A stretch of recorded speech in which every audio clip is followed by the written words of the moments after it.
In the seas approximately 240 million years ago, a terrifying creature emerged, appearing during the late Triassic period and surviving until the end of the Cretaceous period. Its appearance was enough to strike fear into any beholder. This creature was known as the hypothetical Kronosaurus. The Kronosaurus could reach lengths of up to 6 meters and weigh as much as 3 tons. They primarily lived in shallow waters, occasionally venturing onto the shore.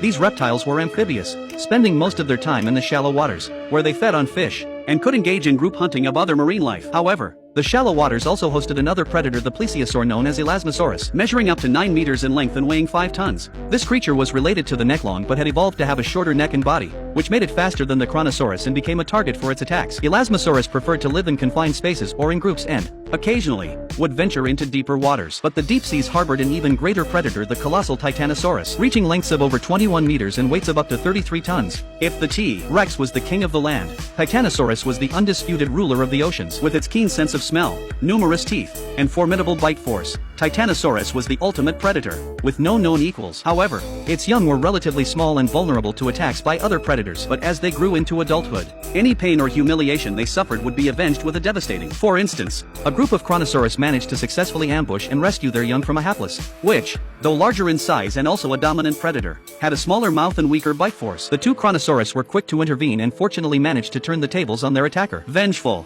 Titanosaurus could deliver a fatal blow with a single strike. With a bite force of up to 10 tons, it could shatter the cranium of its prey.